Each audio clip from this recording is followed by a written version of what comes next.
For over 35 years, the router's been my major problem solver and close workshop friend.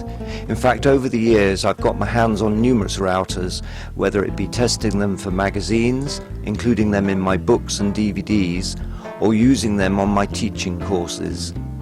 There are many considerations that determine a good router, and of course some are subjective. If you start with a small one and then progress to a larger one, it shouldn't make that first router redundant, as routers take up little space and can be set up for different tasks, such as fixed table routing, in this instance my pendulum routing jig that creates adds dishes, or edge jointing, or joint cutting.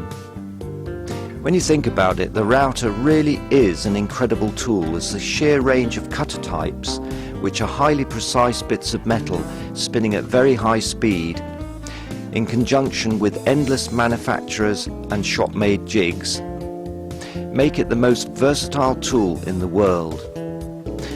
Of course, you can spend £100 on a cutter, or buy a router as cheap as £25, although I wouldn't recommend this one, as the dead man's safety switch has to be held on while you plunge the router, which is completely a no-no, as awkward control can lead to frustration that can lead to an accident.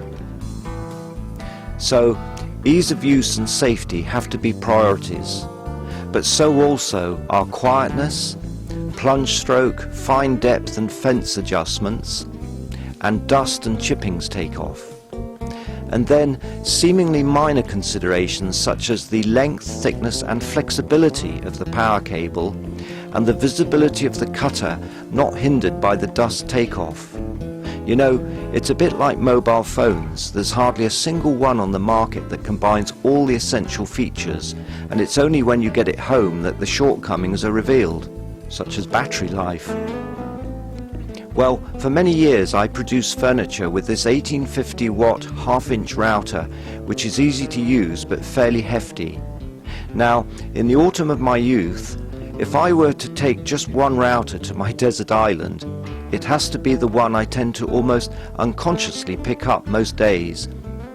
It's only 1100 watt, and it uses a 1/4 or 8mm collet, but it's very nicely built, coming from the legendary Elu stable that DeWalt took over a few years ago. It has a low center of gravity and is very comfortable to use, with the on-off and plunge controls within finger reach and wrist twist. Cutter visibility is good, with the dust cleverly taken off at one of the plunge columns, and above all, it is fairly quiet.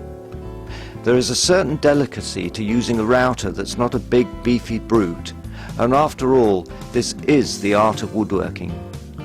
Yes, I'd probably say that this is my favorite router.